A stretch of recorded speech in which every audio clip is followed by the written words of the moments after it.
المغرب تحتفل وبعض البلدان لا، عندهم عزاء وحزن عموما.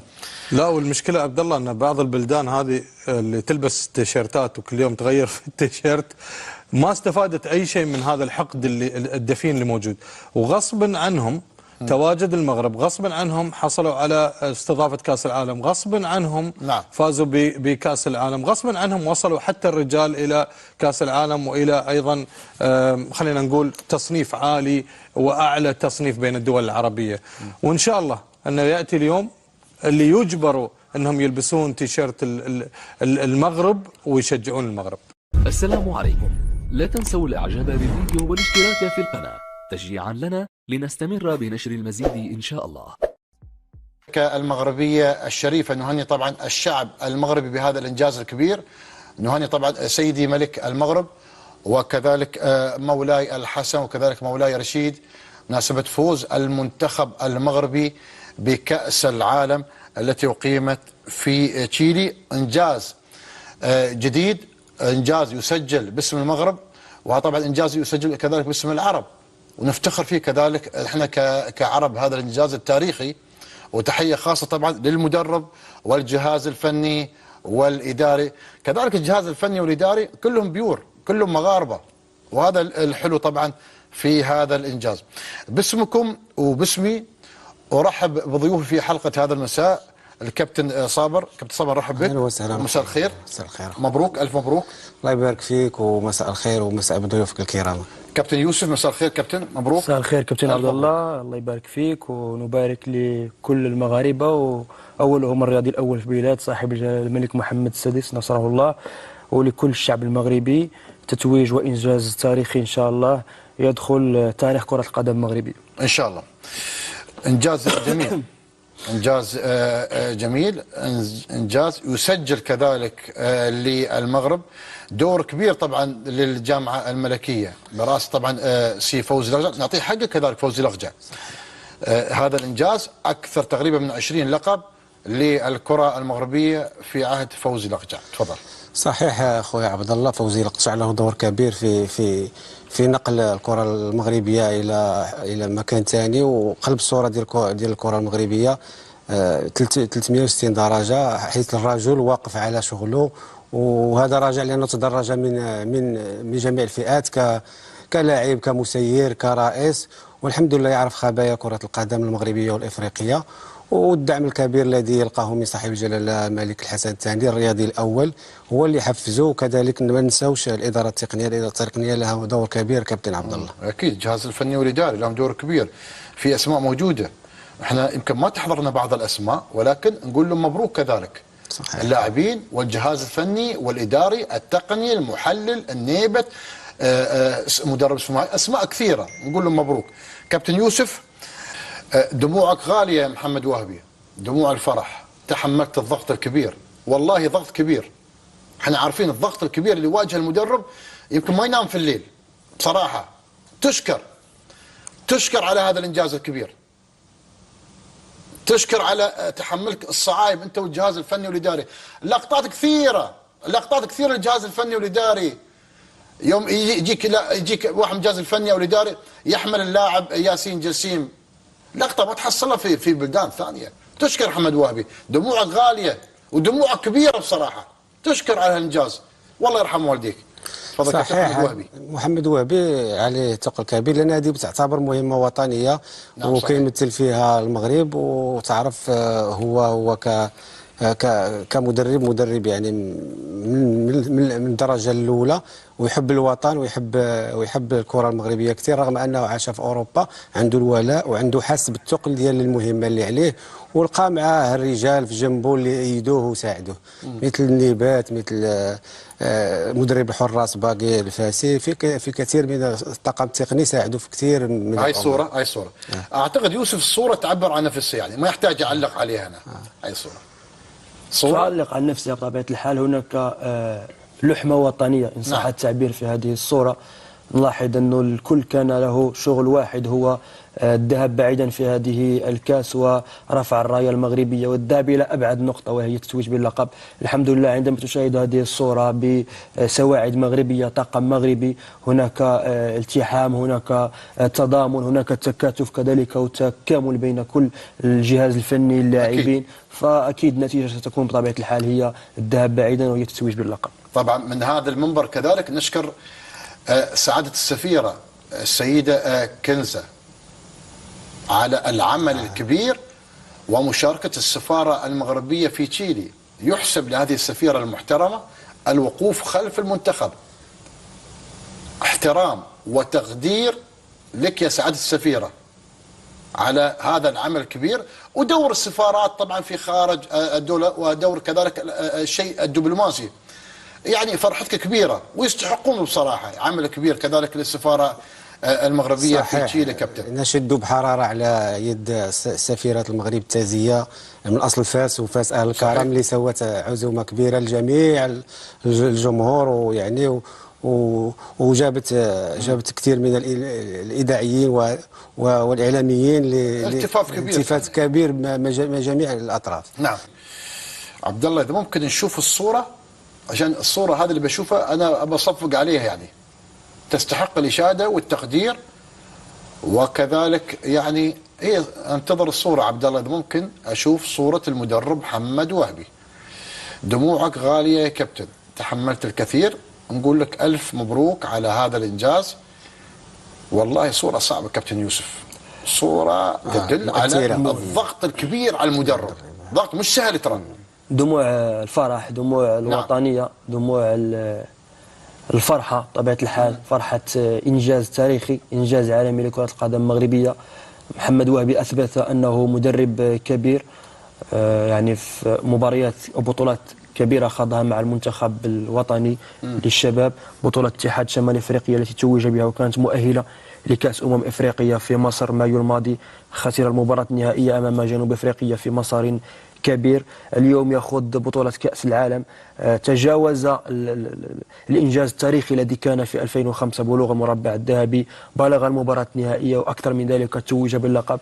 بطبيعة الحال لحظات مثل هذه تختلط المشاعر على المدرب، دموع الفرحة بطبيعة الحال. والمدرب محمد وهبي أثبت أنه مدرب كبير بأرقامه بنتائجه، وسيكون إن شاء الله مشروع مدرب للمنتخب الأول في السنوات المقبلة إن شاء الله. لما لا. عثمان معمة أفضل لاعب في كأس العالم للمرة الثانية، طبعا لاعب عربي. طبعا اللاعب الأول 2003 لاعب الدولي الإماراتي الكابتن إسماعيل مطر، هو أفضل لاعب في كأس العالم التي طبعا أقيمت في دولة الإمارات العربية المتحدة. الآن عثمان معمة هو أفضل لاعب، لا وراح بعيد مع منتخب بلده. عثمان معمة قيمة فنية كبيرة، وشاهد طبعا تصريح لوالده طبعا يشيد وكذلك يبرز دور الوالدين اتجاه هذا الولد عثمان معمة. كابتن يوسف قيمة كبيرة وإضافة لأسود الأطلس، وأعتقد سيكون رافد كبير مع الركراكي في قادم الأيام. هي جائزة صادفت أهلها بطبيعة الحال. عثمان معمة قدم بطولة كبيرة جدا، كان عنصر مؤثر بشكل فعال مع المنتخب الوطني في هذه البطولة بتمريرات حاسمة، ساند حتى على المستوى الدفاعي، فخلق مجموعة من المتاعب للمنافسين. بطبيعة الحال فالجائزة إن لم يكن يستحق، إن لم يعني تمنح لعثمان معمة، فأكيد هناك سيكون ربما مجموعة من التساؤلات تطرح، لأن عثمان معمة المستوى الذي قدمه في هذه البطولة يستحق الجائزة عن جدارة واستحقاق. كذلك الزبيري، وكذلك في بعوف. يعني لما نشيد في المهاجمين وننسى المدافعين، لا يعني ولا مراوغة أعتقد على بعوف إذا ما خانتني الذاكرة أو الرقم. يعني كل لاعب قدم أوراق اعتماده مع المنتخب. كابتن فاضل الزبير، طبعا تحية لك زبيري، واحد يعني من المهاجمين أعتقد يكون له مستقبل كبير مع الركراكي، قيمة فنية في تكوين كوكب المراكش. زبيري على فكرة مدرب فريقه فاميليكاو البرتغالي، يعني عند استدعائه من المدرب محمد وهبي قال له المدرب إذا ذهبت مع المنتخب ستخسر مكانك الرسمي وستلعب احتياطي، فهو قال له أنا ذاهب إلى البطولة لأمثل البلد وسأعود هدافا للبطولة. فهذه تصريحات لمحمد وهبي اليوم يشيد بيوسف زبيري، يشيد بأدائه، يشيد بروحه الوطنية وتفضيل منتخب الوطن على الرسمية مع ناديه، رغم أنه انتقل حديثا لهذا النادي، علم أنه كان في اتحاد تورقة. فزبيري نموذج للاعب المغربي المثالي، اللاعب المغربي الذي يضحي من أجل الوطن، اللاعب الذي سيكون له مستقبل كبير بحول الله تعالى في كرة القدم المغربية، وسيكون ضمن الخطط المستقبلية والخيارات التي يمكن أن تتاح أمام مدرب منتخب الأول في المستقبل. نتمنى إن شاء الله لزبيري كل التوفيق. اعتقد عنده 5 أهداف في كاس العالم كابتن يوسف. اعتقد 5 أهداف، قيمه فنيه كبيره. له 4 أهداف، لانه هو الاهداف اللي كان سجل بعض المرات كانت تسجل. نعم. يضرب الكره يعني ويسجلها لاعب هو هداف خطا في مرماه، وحارس مرمى من ركله جزاء ضد اكيد منتخب فرنسا سددها، لكن الحارس احتسبت للحارس. فعلى هذا لا ينقص من قيمه زبيري، ولاعب من اللاعبين المميزين الذين ظهروا في هذه البطوله، وقدم اوراق اعتماده كلاعب قادم ان شاء الله في سماء كره قدم المغرب. ان شاء الله، نتمنى لهم ان شاء الله التوفيق لافراد كتيبه محمد وهبي. طبعا العمل ما انتهى، هناك عمل كثير كذلك. المنتخب كذلك محمد نبيل باها عنده بعد عمل كبير كذلك. يعني انت تشوف المنتخب هذا في تشيلي، كذلك عندك عمل كبير كذلك في قطر. نبيل باها اعتقد يوم الاثنين في مؤتمر صحفي، اليوم عفوا الاثنين في مؤتمر صحفي للاعلان عن لائحه المشاركين في كأس العالم كأسماء، وبالتوفيق. نذكركم طبعا في أسماء مدربين المنتخب المغربي: وليد الركراكي. المنتخب الأول تحت 20 سنة محمد وهبي. 18 سنة نور الدين نيبت. 17 سنة نبيل باها. 15 سنة الكابتن أشرف هنزاز.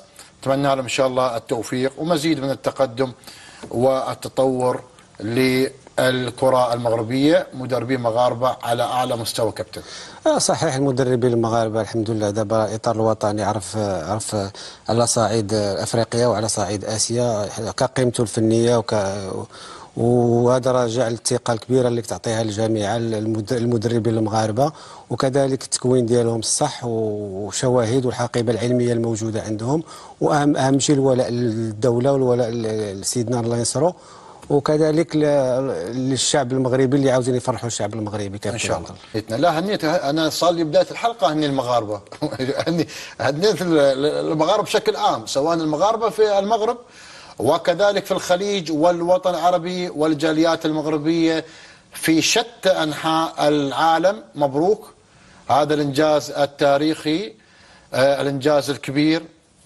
وتستمر كذلك البطولات والألقاب بإذن الله تعالى في المحك الرئيسي في كأس أفريقيا. أنا أرجع وأقول البطولة في المغرب وتبقى بإذن الله تعالى في المغرب. عبد الله، إذا ممكن نشوف الصورة.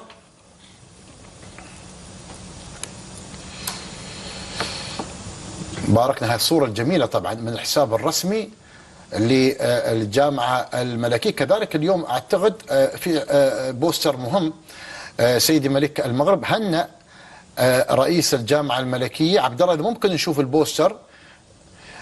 هنأ رئيس الجامعة الملكية والجهاز الفني والإداري على هذا الإنجاز التاريخي. المغرب بطلة العالم في إنجاز تاريخي كبير يحسب للمغاربة.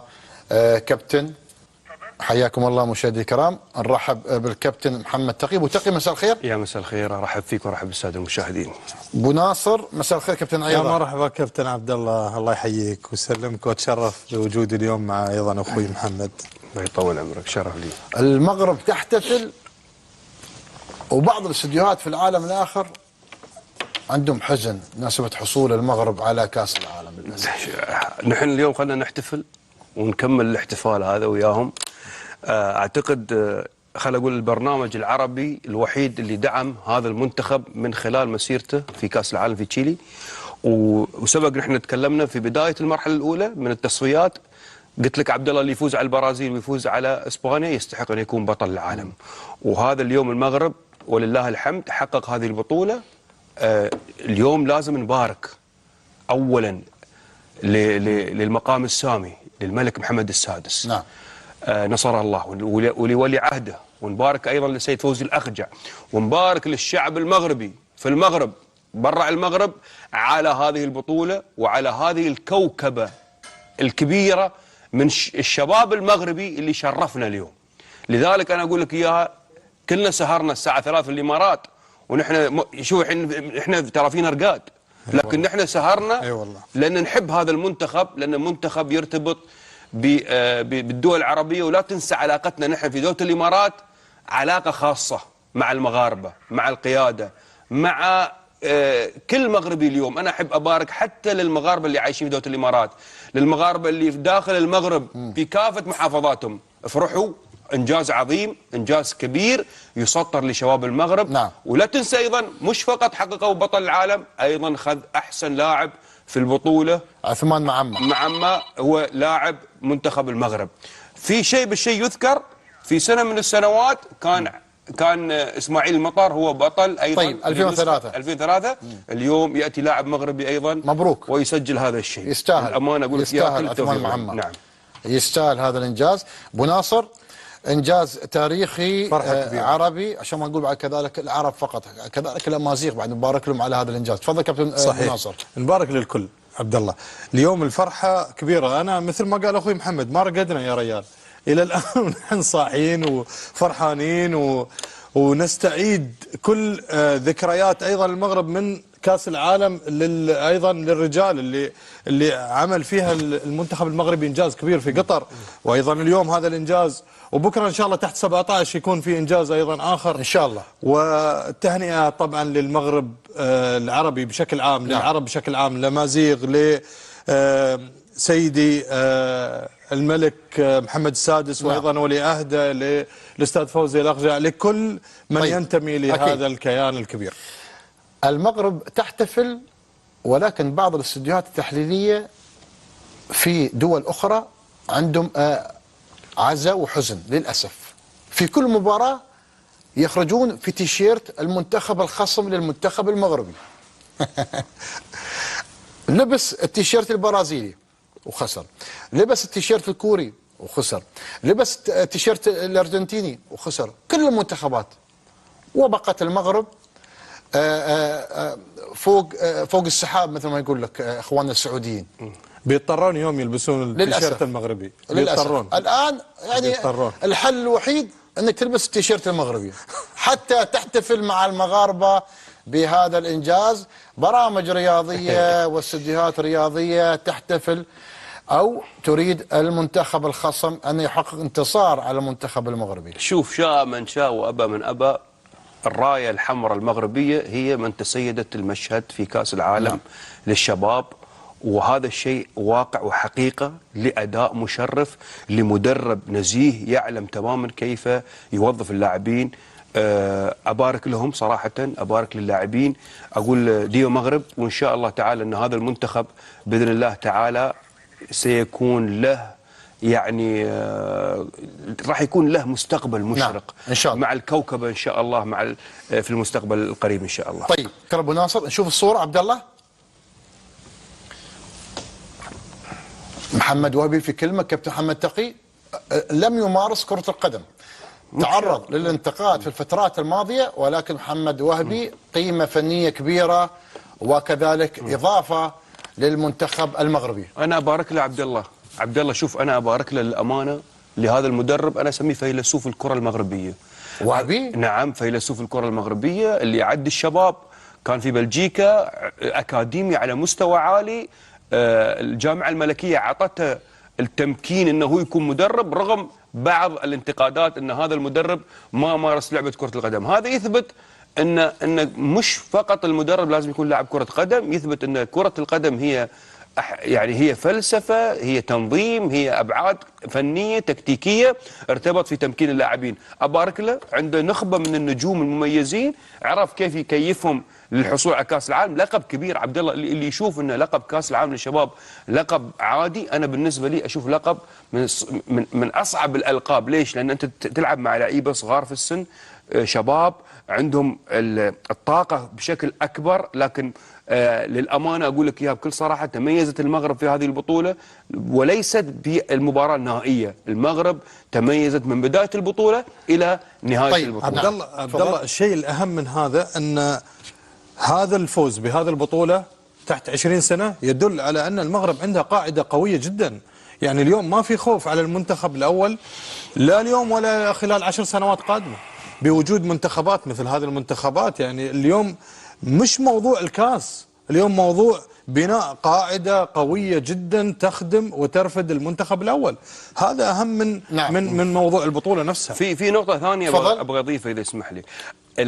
فوز منتخب الشباب ببطولة كأس العالم يرفع سقف الطموح للمنتخب الآن اللي عنده استحقاق قادم في أفريقيا، ويرفع سقف الطموح. لأن ليش ما نشوف المنتخب المغربي يوم من الأيام بطل لكأس العالم، والإمكانيات موجودة، واللعيبة اللي عنده وليد الرقراقي اليوم على مستوى عالي. فبالتالي هذا التحدي اليوم، الشعب المغربي اليوم الفرحة على 5 بطولات تم التسيد لها في الفترة الأخيرة. المنتخب الأولمبي، الفريق الوطني، عندك المنتخب الفريق أعتقد فريق السيدات حققوا بطولة سابقة.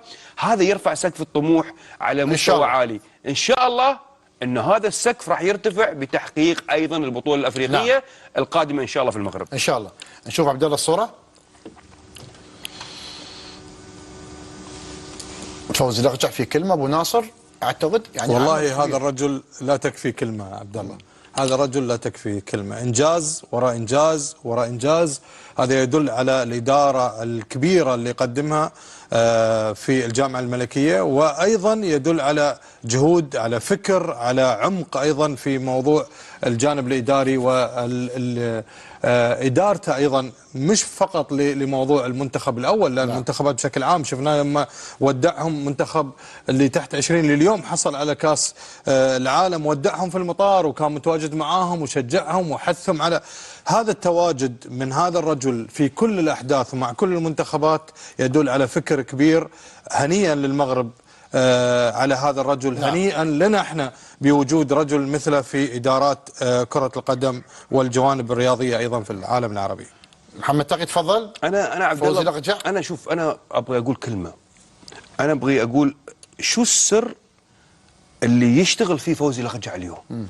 شو العمل هذا اللي يشتغل فيه فوزي الأقجع ووصل المنتخبات الوطنية إلى هذه النتائج وتحقيق النجاحات المتواصلة دون توقف؟ فبالتالي اليوم كلمة يجب أن تنصف هذا الشخص في عمله في المجال الرياضي بشكل كبير جدا. أنا أعتقد اليوم السر في هذا الإنسان هو أولا دعم ملك المغرب، ثانيا العمل والولاء والانتماء للمغرب. فبالتالي نشاهد اليوم هذه النتائج الكبيرة. أنا أريد أشيد فيه في لقاء صحفي طلع بعد التتويج، صحيح، قال إن هذا نتاج تخريج أكاديمية محمد السادس. وأنا من هنا أقول له استمر على هذا النهج. ونحن اليوم يجب علينا كدول عربية وأفريقية وأسيوية أن نتعلم من نموذج الاتحاد المغربي أو الجامعة الملكية لكرة القدم في المغرب. شو السبب سر هذا النجاح وهذا التميز في المغرب؟ نعم. فوزي الأقجع طبعا يعني رئيس الجامعة الملكية، متابع لكل صغيرة وكبيرة للكرة المغربية، وداعم كذلك للإطار الفني في المنتخبات المغربية. المغرب تحتفل وبعض البلدان لا، عندهم عزاء وحزن عموما. لا، والمشكلة عبد الله أن بعض البلدان هذه اللي تلبس تيشيرتات وكل يوم تغير في التيشيرت ما استفادت أي شيء من هذا الحقد الدفين اللي موجود. وغصبا عنهم تواجد المغرب، غصبا عنهم حصلوا على استضافة كأس العالم، غصبا عنهم فازوا بكأس العالم، غصبا عنهم وصلوا حتى الرجال إلى كأس العالم وإلى أيضا خلينا نقول تصنيف عالي وأعلى تصنيف بين الدول العربية. وإن شاء الله أنه يأتي اليوم اللي يجبروا أنهم يلبسون تيشيرت المغرب ويشجعون المغرب. طيب في نقطة عبد الله أبغى أتكلم عنها أنا اليوم. في دراسة مهمة جدا يجب أن نركز عليه فيما يحدث اليوم في كرة المغرب. الأسماء اللي قاعدين نشوفها، الشباب، البنية التحتية. أنا أعتقد اليوم الرؤية الاستراتيجية المبنية في الجامعة الملكية يجب أن تدرس. الرؤية الاستراتيجية اللي وضعها فوزي الأقجع وفريق عمله اليوم عبد الله، شوف حتى تمكين المدرب المواطن، صح، تمكين الطاقم الفني المواطن، صحيح، تمكين كل شيء مغربي ونجاح. نعم. ونجاح. ولا ننسى الاستقطاب اللي يقوم عليه اليوم العمل اللي يقوم عليه فوزي الاخجع في استقطاب اللعيبه المغتربين. صحيح. هذه نقطه وايد مهمه جدا تحسب لفوزي الاخجع. صحيح. في مثل لامين يامال 100، اقول لك اياها بكل صراحه. صحيح. مثل لامين يامال في 100. الدور على منو؟ الدور على الاتحاد والجامعه الملكيه. نعم. اللي اثبتت جدارتها واستحقاقها انها تكون حامله رايه المغرب وداعمه لها اليوم في المحافل الدوليه. صحيح. كل أكيد. الشكر لهم والتقدير. عبد الله الكعبي تستحق الشكر؟ لا والله ما استحق الشكر. هذا واجب اللي نسويه احنا لمنتخب عربي، لمنتخب المغرب. انا ما استحق الشكر، من قال لك استحق الشكر؟ لا بالعكس، جماهير كثيره وكذا. لا والله بالعكس، لا جماهير كثيره ولا شيء. نحن نقول حق. هذا حق واجب علينا. وواجب علينا نعطي المنتخب المغربي حقه. انا لا استحق الشكر، انا هذه رساله اوصلها فقط من خلال طبعا فريق عملي اللي اعتز فيهم كذلك في برنامج سوالف رياضيه والمدرج العربي، وافتخر بمتابعه الفرق المغربيه والمنتخبات المغربيه. عبد الله الكعبي تستحق الشكر؟ لا ما استحق الشكر، هذا واجب.